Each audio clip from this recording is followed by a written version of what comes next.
안녕하세요, 시니어 여러분. 엄마의 공부방입니다.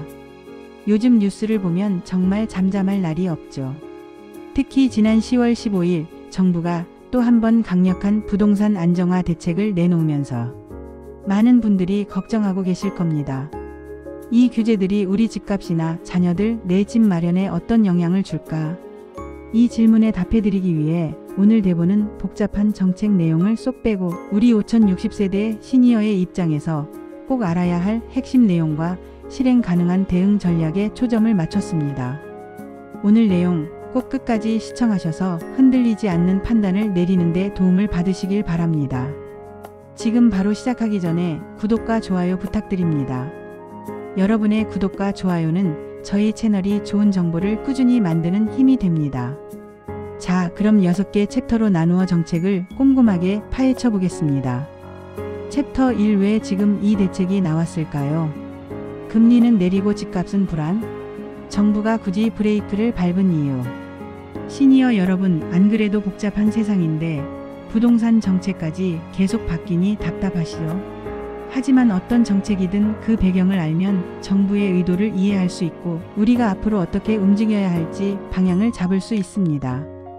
이번 10.15 대책은 정부가 시장을 바라보는 시각이 굉장히 불안정하다는 것을 방증합니다. 정부는 현재의 주택시장을 단순히 안정 수준이 아닌 다시 과열 직전으로 판단했습니다. 그 근거는 크게 3가지입니다. 첫 번째는 가격 상승입니다. 몇 년 전 잠깐 가격이 주춤했던 서울과 수도권의 주요 아파트 단지들이 올 들어서 다시 꿈틀대기 시작했고 그 오르는 폭이 이전보다 더 빨라지고 있다는 겁니다. 특히 우리가 흔히 말하는 똘똘한 한 채를 중심으로 오름세가 심해지자 정부는 이 불길이 전체 시장으로 번지기 전에 꺼야 한다고 생각한 것입니다. 두 번째, 그리고 가장 중요한 요인 중 하나는 돈의 힘 즉 유동성입니다. 요즘 은행 금리 어떻습니까? 기준금리가 정점을 찍고 조금씩 내려오거나 적어도 더 오르지는 않을 것이라는 기대감이 생기면서 시중금리가 하락하는 추세입니다. 금리가 내려가면 투자 심리가 살아나죠. 빚을 내는 부담이 줄어드니까요. 여기에 더해 코로나 이후 시중에 풀린 돈, 즉 광의 통화량이 과거 10년 평균보다 훨씬 빠른 속도로 늘고 있습니다. 이 많은 돈이 안전하고 확실한 투자처인 부동산으로 몰려들 것이라는 정부의 우려가 큽니다. 금리는 싸지고 돈은 넘치는데 부동산이 가만히 있을 리가 없다는 거죠. 마지막 3번째는 공급 부족 문제입니다. 아파트가 하루아침에 뚝딱 지어지는 것이 아니지 않습니까? 인허가부터 입주까지 최소 56년이 걸리는데 지난 몇 년간 여러 가지 이유로 새로 지어질 집이 충분하지 못했습니다. 특히 수도권 지역은 앞으로 23년간 입주 물량이 부족할 것이라는 전망이 지배적입니다. 가격이 오를 것 같고 돈은 많은데 살 집은 부족하다. 이 3가지 요소가 완벽하게 맞물리면 시장은 통제 불능의 폭등 상황으로 치달을 수 있다고 정부는 판단했습니다. 따라서 이번 10.15 대책은 시장의 추가 과열을 막기 위한 브레이크이자 미리 싹을 자르는 강력한 선제 조치라고 이해하시는 것이 정확합니다. 특히 이번 정책의 핵심은 세금보다는 대출과 거래의 문을 걸어 잠그는 데 집중하고 있습니다. 이 내용이 시니어 여러분과 자녀분들의 내 집 마련에 가장 직접적인 영향을 미치므로 다음 챕터에서 이 브레이크가 정확히 무엇인지 뜯어보겠습니다. 계속 시청해주세요. 챕터 2. 제일 중요한 대출 규제가 확 달라졌습니다. 내 집 마련이 더 어려워진다. 가장 세진 2가지 규제. 자, 정부가 시장에 던진 가장 강력한 브레이크가 바로 규제 지역 확대와 대출 문턱 강화입니다. 5060세대 여러분이 가장 눈여겨보셔야 할 내용입니다. 먼저 이번에 서울의 모든 25개 구와 경기도의 핵심 지역 12개 시 구가 규제 지역으로 한 번에 뭉겼습니다. 과거에는 강남, 서초, 송파 등 일부 지역만 규제가 강했지만 이제는 서울 어디에 집을 사든 똑같이 까다로운 규제를 적용받게 된 것입니다. 이 규제 지역 지정으로 인해 2가지 아주 중요한 변화가 생겼습니다. 첫 번째 변화는 대출 규제 LTV의 폭탄 투하입니다. LTV는 주택담보대출 비율의 약자로 집값 대비 은행에서 빌릴 수 있는 돈의 비율을 말합니다. 기존에는 비규제 지역에서는 70%까지 대출이 가능했지만 규제 지역이 되면서 이 비율이 40%로 대폭 축소되었습니다. 이것이 의미하는 바는 매우 현실적입니다. 예를 들어 자녀가 8억 원짜리 아파트를 산다고 가정해 봅시다. 규제 전 LTV 70%, 8억 X 70% 5억 6천만 원까지 대출 가능. 현금 2억 4천만 원 필요. 규제 후 LTV 40%, 8억 X 40% 3억 2천만 원까지 대출 가능. 현금 4억 8천만 원 필요. 보시다시피 똑같은 집을 사는데 갑자기 현금이 2배 가까이 필요하게 된 것입니다. 빚을 줄이겠다는 정부의 의도는 알겠으나 당장 내 집 마련을 준비하던 실수요자 입장에서는 눈앞이 캄캄해지는 소식일 수밖에 없습니다. 두 번째 변화는 토지거래허가제 토어제입니다. 이는 갭 투자를 원천적으로 막는 규제입니다. 규제 지역으로 지정된 곳에서는 집을 살 때 반드시 시군, 구청에서 허가를 받아야 합니다. 그리고 이 허가의 전제 조건이 바로 2년 동안 직접 거주해야 한다는 것입니다. 영양 지금 당장 그 집에 전세나 월세 세입자가 살고 있다면 그 집을 사서 직접 입주할 수 없기 때문에 거래 자체가 불가능해집니다. 즉 세입자가 있는 집을 사서 나중에 내가 들어갈 계획이었던 분들 또는 전세를 끼고 투자하려던 분들의 길이 완전히 막힌 것입니다. 시장 영향 이로 인해 당장 시장에 팔 수 있는 매물이 급격하게 줄어드는 효과를 가져옵니다. 세입자 만기가 될 때까지는 아예 팔 수가 없게 되니 시장의 유통 물량이 줄어들어 가격 하락을 기대하기 어려워질 수 있습니다. 정리하자면 이번 대책은 대출을 줄여서 구매력을 통제하고 실거주 의무를 부여해서 투기를 원천 봉쇄하겠다는 강력한 메시지입니다. 다음 챕터에서는 이 LTV 축소의 영향이 특히 어떤 가격대의 주택에 가장 큰 충격을 주는지 우리가 간과해서는 안 될 중요한 포인트를 짚어보겠습니다. 혹시 놓친 내용이 있다면 채널 고정해 주시고 계속 함께 해주세요. 챕터 3 가격대별 영향 분석 누가 가장 큰 타격을 받나요?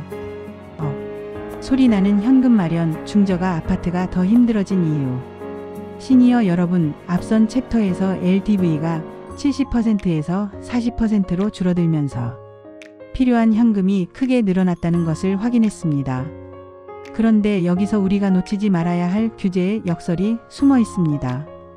바로 가장 비싼 집이 아닌 상대적으로 저렴한 집을 사려던 분들이 현금 마련에 가장 큰 충격을 받는다는 사실입니다. 이것을 이해하려면 대출 규제의 세부 내용을 다시 봐야 합니다. 정부는 LTV 40% 외에도 가격대별 대출 한도라는 것을 함께 설정했습니다. 15억 원 이하 주택은 최대 6억 원까지 대출, 15억 원 초과주택은 최대 4억 원까지 대출, 25억 원 초과주택은 최대 2억 원까지 대출. 이 두 가지 조건 LTV 40%와 가격대별 한도 중 더 적은 금액만 대출을 받을 수 있습니다. 이 공식을 적용해서 주택 가격대별로 현금 부담이 얼마나 커졌는지 살펴보겠습니다. 11억 원 이하 주택을 보십시오. 이 가격대는 주로 첫내 집 마련을 준비하는 신혼부부나 젊은 세대가 노원, 도봉, 강북, 금천 등에서 주로 찾는 아파트 가격대입니다. 이들은 이미 빠듯하게 34억 원을 모았는데 이제 갑자기 67억 원을 모아야만 집을 살 수 있게 된 것입니다. 현금 동원 능력 면에서 가장 취약한 계층이 필요한 현금 부담률이 100% 증가하는 압도적인 충격을 받게 됩니다. 반면 30억 원짜리 초고가 아파트를 사는 분들은 원래부터 대출이 거의 나오지 않았기 때문에 이번 규제로 인해 필요한 현금이 약간 늘었을 뿐 현금 부담률은 상대적으로 낮습니다. 이미 현금 동원 능력이 충분한 분들이죠. 결론적으로 이번 대책은 억대 현금 동원 능력이 부족한 특히 중저가 아파트 시장의 실수요자들에게 엄청난 부담을 안겨주었습니다. 이는 노원, 도봉, 강북, 금천, 관악, 구로 등 11억 원 이하 주택이 밀집된 지역의 거래 절벽을 심화시키고 가격 상승의 동력을 잃게 만들 가능성이 매우 높습니다. 시니어 세대 여러분이 자녀의 집 마련을 돕거나 은퇴 후 작은 집으로 갈아타기를 고민할 때 이 점을 반드시 기억해야 합니다. 자, 이렇게 시장의 충격이 현실화된 상황에서 다음 챕터에서는 우리 5060세대의 관심사인 갈아타기와 자녀 지원에 대해 구체적으로 어떤 변화가 생겼는지 집중적으로 살펴보겠습니다. 잠시도 눈을 뗄 수 없는 중요한 내용들이 이어집니다. 혹시 도움이 되셨다면 이 영상을 주변 분들에게도 많이 공유해 주시기 바랍니다. 챕터 4 5060세대 주모. 자녀와 함께 준비해야 할 3가지 변화. 갈아타기, 전세, 자녀 지원. 이제 이렇게 달라집니다. 앞서 정책의 배경과 충격이 가장 큰 부분을 확인했습니다.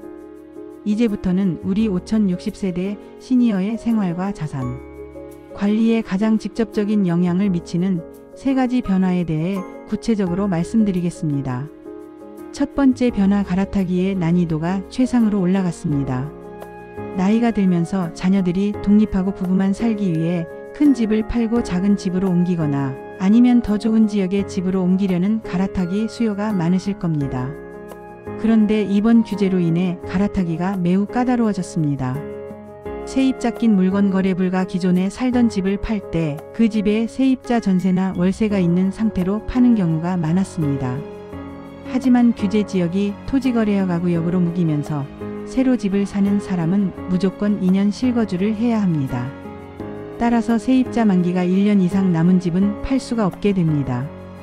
갈아타기를 위해 팔아야 할 집의 매물이 시장에서 사라지면서 갈아타려는 분들이 현금 확보에 어려움을 겪게 됩니다. 선매수 후매도는 위험세 집을 먼저 계약하고 나중에 기존 집을 팔아서 잔금을 치르려던 분들이 위험해졌습니다. 규제로 인해 기존 집이 안 팔리거나 제값을 못 받게 되면 새로 산 집의 잔금을 치르기 어려워지기 때문입니다. 두 번째 변화, 전세 시장의 불안정성이 커졌습니다. 이 규제는 매매뿐 아니라 전세 시장에도 파장을 일으킵니다. 특히 자녀가 현재 전세로 살고 있다면 더욱 주목해야 합니다. 1주택자 전세 대출 규제. 지방에 집이 한 채 있는 1주택자가 수도권으로 발령받아 올라와 전세 대출을 받을 경우 그 대출 이자 상환액을 총부채 원리금 상환 비율 DSR에 포함시켜 대출을 더 받기 어렵게 만들었습니다. 정부는 집이 있는데 왜 전세를 사느냐는 논리이지만 실수요자의 이동권을 막는다는 비판도 나옵니다. 영양 전세 대출이 필요한 사람이 줄어들면 일시적으로 전세 수요가 줄어들 수 있지만 매매 시장이 막혀서 내 집 마련을 포기한 사람들이 전세로 머물게 되면서 장기적으로 전세 수요가 늘어나 전세 가격이 불안정해질 수 있습니다. 세 번째 변화, 은행의 대출 공급 자체가 줄어듭니다. 이번 대책에는 은행의 주택담보대출 주담대 위험 가중치를 올리는 내용도 포함되어 있습니다. 쉽게 말해 은행이 주담대를 내줄 때 이 대출은 위험하니까 돈을 더 준비해 둬라라고 정부가 지시한 것입니다. 은행은 돈을 더 준비해야 하니 수익성이 떨어지는 주담대를 예전만큼 공격적으로 팔지 않게 됩니다. 즉 대출을 받고 싶은 사람 수요도 줄고 대출을 해주고 싶은 은행 공급도 줄어드는 상황이 벌어지는 것입니다. 이 3가지 변화를 보았을 때 시장의 거래 자체가 얼어붙을 것임은 분명합니다. 다음 챕터에서는 이러한 상황을 바탕으로 5060세대가 자녀와 함께 취해야 할 가장 현명하고 슬기로운 대응 전략을 제시해 드리겠습니다. 혹시라도 궁금한 점이 있다면 댓글로 남겨주세요. 저희가 최대한 답변해 드리겠습니다. 챕터 5, 지금 어떻게 대응해야 할까요? 시니어 세대를 위한 조언. 당장 사야 할까요? 멈춰야 할까요? 시니어 세대의 슬기로운 대응법. 이제 가장 중요한 대응 전략입니다. 시장이 혼란스러울수록 감정적으로 움직이는 것은 금물입니다. 5060세대 여러분은 인생의 경험을 바탕으로 차분하고 이성적인 판단을 내리셔야 합니다. 대응 전략 1. 규제의 역설을 기회로 삼으십시오. 생애 최초 구매자. 앞서 11억 원 이하 중저가 주택시장의 현금 부담이 가장 커졌다고 말씀드렸습니다. 그런데 여기에 아주 중요한 예외가 있습니다. 바로 생애 최초로 내 집을 구매하는 분들입니다. 생애 최초 혜택 유지. 이번 규제에서 생애 최초 주택 구매자는 LTV 70% 혜택이 그대로 유지됩니다. 상대적 유리함. 다른 일반 구매자들은 LTV가 40%로 줄어 현금 23억 원이 더 필요해졌습니다. 이들이 시장에서 대거 이탈하는 동안 LTV 70%를 그대로 적용받는 생애 최초 구매자들은 상대적으로 경쟁 우위를 가지게 됩니다.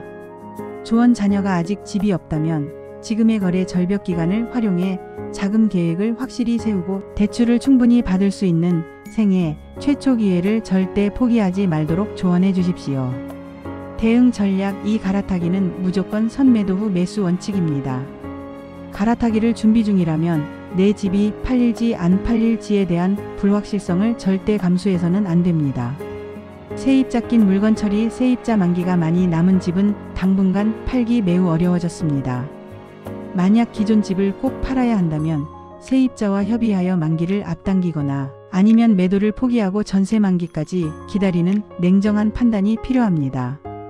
원칙 고수세 집을 먼저 계약하고 기존 집을 파는 징검다리 방식은 시장이 좋을 때나 가능한 위험한 방식입니다.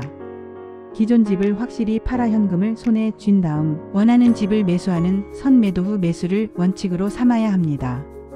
대응 전략 3. 투기성 쏠림을 경계하고 본질에 집중하십시오. 규제 지역에서 벗어난 몇몇 비규제 지역으로 풍선 효과가 나타날 것이라는 예측이 나오고 있습니다. 하지만 섣불리 움직여서는 안 됩니다. 저가주택 수요 이탈 앞서 봤듯이 11억 원 이하 주택을 사려던 실수요자들은 대출이 막혀버렸기 때문에 이들이 갑자기 현금을 마련해 다른 지역으로 달려가기 어렵습니다. 조언 내 집 마련의 본질은 내가 살 수 있는 범위 내에서 가장 좋은 입지를 고르는 것입니다. 규제가 없다고 해서 덜컥 연고도 없는 지역에 집을 사는 것보다는 원래 목표했던 지역 내에서 평형을 줄이거나 연식을 낮추는 신축에서 구축 방식으로 내 집 마련의 끈을 놓지 않는 것이 훨씬 현명합니다. 시니어 여러분, 지금은 시장이 얼어붙는 겨울에 진입하는 시기일 수 있습니다. 서두르지 마시고 최소한 36개월 정도는 시장의 반응을 지켜보면서 자금 계획을 철저히 재정비할 시간으로 삼으십시오. 다음 마지막 챕터에서는 이 복잡한 상황 속에서도 우리가 절대 잊지 말아야 할 부동산의 변치 않는 본질을 다시 한번 되새겨 보겠습니다. 저희 채널이 여러분의 현명한 판단에 끝까지 도움을 드리겠습니다. 챕터 6 마무리 변하지 않는 부동산의 본질. 흔들리지 마십시오. 결국 후회하지 않는 길은 하나입니다. 시니어 여러분, 오늘 10.15 부동산 대책의 배경부터 세부 내용, 그리고 5060세대가 겪을 실질적인 영향까지 꼼꼼하게 살펴보았습니다. 정책은 강력했고 시장의 충격은 불가피하며 특히 자녀 세대의 현금 부담은 커졌습니다. 이러한 규제 폭탄이 터질 때마다 사람들은 두 가지 극단적인 반응을 보입니다. 이제 집값은 폭락할 테니 무조건 기다려야 한다와 더 늦기 전에 규제를 피해 지금이라도 무조건 사야 한다입니다. 하지만 수십 년간 부동산 시장을 경험한 우리 시니어 세대는 알고 있습니다. 이 극단적인 의견들은 대부분 단기적인 시장의 출렁임만을 보고하는 이야기라는 것을요. 부동산 정책은 정권이 바뀔 때마다, 시장 상황이 변할 때마다 계속해서 나옵니다. 과거 2018년, 2019년에도 우리를 힘들게 했던 수많은 규제가 있었지만 결국 장기적으로 좋은 입지의 주택 가격은 우상향했습니다. 따라서 이 복잡한 정책 속에서 시니어 여러분과 자녀분들이 절대 잊지 말아야 할 부동산의 변치 않는 단 하나의 본질을 다시 한번 강조하며 마무리하겠습니다. 그것은 바로 잘 고른 내 집을 산 것을 10년 뒤에 후회하는 사람은 없다는 사실입니다. 여기서 잘 고른 내 집이란 단기적인 시세 차익을 위한 투기성 집이 아니라 우리 가족이 만족하며 오래 살 수 있는 입지와 환경을 갖춘 집을 의미합니다. 내가 직장이나 사업을 다니기 편하고 자녀가 다니기 좋은 학교가 있고 병원이나 공원 등 생활 편의시설이 잘 갖춰진 집은 규제가 있든 없든 금리가 높든 낮든 실거주 가치를 잃지 않습니다. 지금 당장 집을 사고 팔기가 까다로워졌고 필요한 현금도 늘어난 것은 사실입니다. 하지만 이럴 때일수록 조급함을 버리고 자금 계획을 철저히 재정비하는 준비 기간으로 삼아야 합니다. 매물이 줄어든다고 해서 덜컥 달려가지 마시고 내가 살 수 있는 금액대에서 가장 좋은 입지의 실거주 한 채를 찾겠다는 목표에 집중하십시오. 속상하고 힘든 마음은 오늘로 접어두시고 이제부터는 현실적인 대응 전략을 바탕으로 차분히 실행해 나가시길 바랍니다. 저희 엄마의 공부방은 앞으로도 시니어 여러분의 자산 관리가 흔들림 없도록 가장 정확하고 신뢰도 높은 정보를 제공해 드리겠습니다. 오늘 내용이 도움되셨다면 구독과 좋아요, 알림 설정 잊지 마시고 다음 영상에서 또 뵙겠습니다. 감사합니다.